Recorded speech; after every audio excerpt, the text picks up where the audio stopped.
Rencontre avec le château d'Ancy-le-Franc. Les rencontres avec sont ménagées par Karine Fillulot pour Contenu et compagnie. Je suis sorti de terre au milieu du XVIe siècle, au cœur de la Bourgogne. Et quand je dis sorti de terre, c'est exactement ça. On m'a bâti sur un terrain vierge. Je n'ai pas pour fondation les ruines d'un bâtiment précédent. Je ne suis pas non plus un agrandissement d'un château plus ancien. C'est assez rare, notez-le. C'est Antoine de Clermont qui a décidé un jour de s'offrir un château.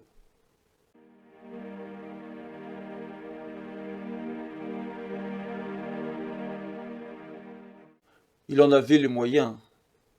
Il travaillait à un haut poste dans l'administration royale de Louis XIV.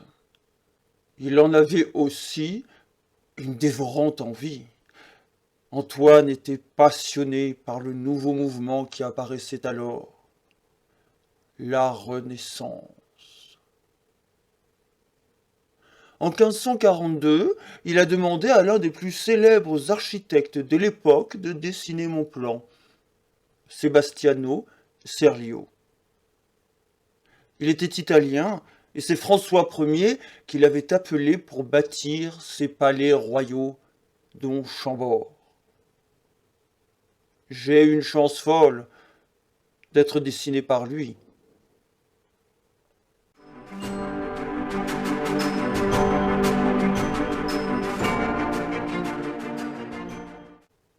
On m'a donc donné la forme d'un parfait quadrilatère.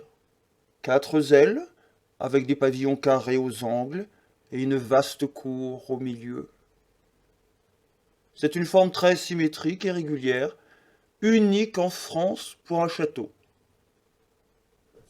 L'ornementation des façades toute blanche, elle a été pensée dans le même esprit, sobre et à l'antique. Pilastres cannelés, arches, niches, chapiteaux.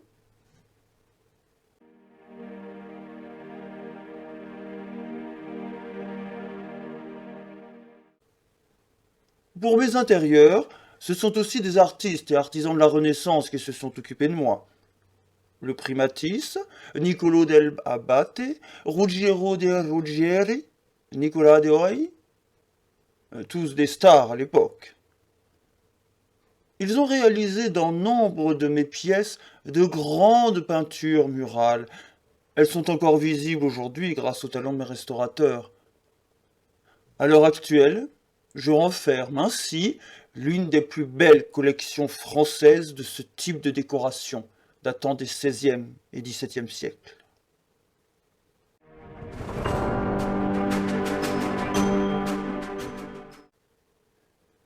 J'espère que vous avez apprécié les murs peints de ma fameuse galerie de Pharsale.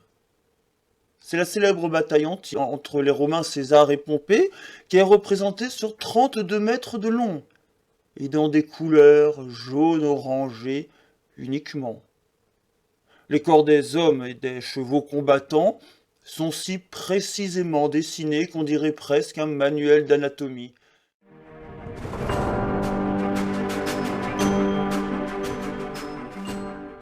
Dans la galerie des sacrifices, il y a toute une série d'animaux que l'on va sacrifier, justement.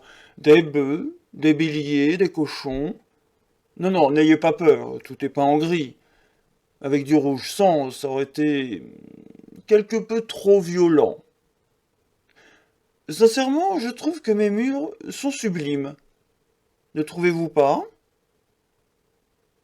Et là où il n'y a pas de scène peinte, ce sont quantité de trompe-l'œil qui décorent mes pièces.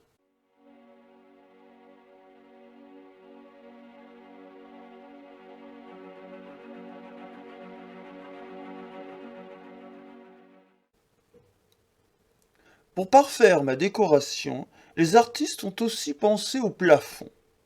Ils sont à caissons, tout peints et dorés. À l'opposé, mes sols sont aussi très soignés. De beaux parquets aux jolis motifs et des dalles de marbre coloré. Dessus, il y a des meubles remarquables. Par exemple, des secrétaires avec des tiroirs secrets.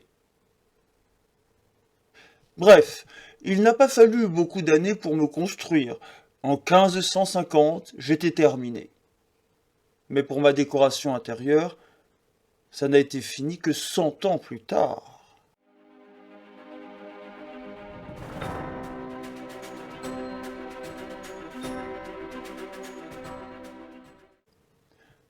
En 1683, c'est François-Michel Letellier, marquis de Louvois, célèbre ministre de Louis XIV, qui est devenu mon propriétaire. Un an après, il commandait à Lenôtre, le fameux jardinier de Versailles, un vaste jardin à la française, avec parterre, pelouse, fontaine, statues. Je me demande encore si le marquis ne cherchait pas à égaler le roi. Bref, en 1759, mes jardins étaient transformés en parc à l'anglaise, par un autre marquis, celui de Courtenvaux, le descendant de Louvois. Il a ajouté un lac artificiel avec un îlot très romantique et dessus un pavillon pour faire des fêtes. En 1844, j'ai été ravi d'être racheté par Gaspard Louis Aimé de Clermont-Tonnerre, un descendant d'Antoine III de Clermont, celui qui m'avait bâti. Depuis, j'ai changé plusieurs fois de propriétaire. Aujourd'hui, c'est une entreprise du tourisme qui prend soin de moi et propose au grand public de découvrir mes richesses. Les rencontres avec sont ménagées par Karine Fillulot pour Contenu et compagnie.